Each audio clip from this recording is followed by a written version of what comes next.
We saw it with the junior girls finals on Monday night, where early in the first half it's Tessa Cash heading in the cross from Mel McDonald into the open net, giving St. Mary's a 1-0 lead. Following a Shannon Mulholland goal to extend the Knights' lead to 2-0, the Eagles would press on throughout the second half. Knights keeper Alyssa Munson stood tall, turning aside his attempt from Katie Doricott. Later in the half, it's Megan DeAngelo with a great chance from just outside the box, but Muchin comes across the net to make the great save, and that would be all the Knights needed as they win the junior girls title by a score of 2-0. Moving to the junior boys title game now, also between Sir James Dunn and St. Mary's, and it's the Dunn getting the first chance early on, but it's Vince Guzzo coming in to help his goalie Mike Doan on a Jordan Vernelli cross. The Knights then had an opportunity to draw first blood, however Mark Zagordo's kick would go just wide of the Eagles' net. Then late in the first half, off the Knights' corner kick, it's Thomas Breen finding the ball and putting it at the top of the net, putting SMC in front 1-0 at halftime. In the second half, off another Knights corner, it's Mickey Serrato with a header that beats Adam Solomon, extending the Knights' lead to 2-0. Late in the half, the Eagles called their way back as first it's Vernelli lobbing over Doan, and the ball will slide into the gaping net, cutting the Knights' lead to 1 goal. Then only a few minutes later, it's Maxicello with the kick outside the box, which is turned aside by Doan.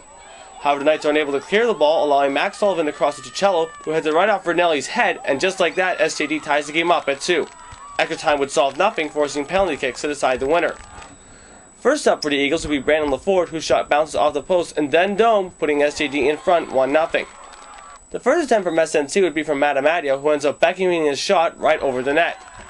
The second shooter for the Eagles was Adam Piper, who just beats Doan on the left side of the net, extending the lead to 2-0. Marys would then get on the board here on this Frank Corallo attempt, putting the shootout at 2-1. SJD makes it 3 for 3 on their next attempt as goalkeeper Solomon beats Doan. Mary's next shooter is Brett Thompson, but just like his teammate Amadio, his shot also goes over the top of the net, leaving the score at 3-1.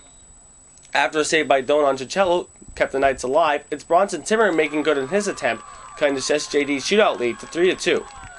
It all came down to the final shooters for both teams, as first it was Vernelli with a chance to win it for the Eagles. However, it's Doan coming up with a juggling save, and gives the Knights one more chance to stay alive.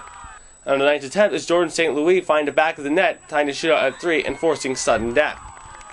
The first shooter for the Eagles in sudden death would be Aaron Robertson, who puts it in the net with great ease, putting the Eagles back ahead 4-3. It was now up to Nick Romano to keep the game going, however his shot would go high and wide, giving the Eagles the shootout win 4-3, and the city title by a score of 3-2.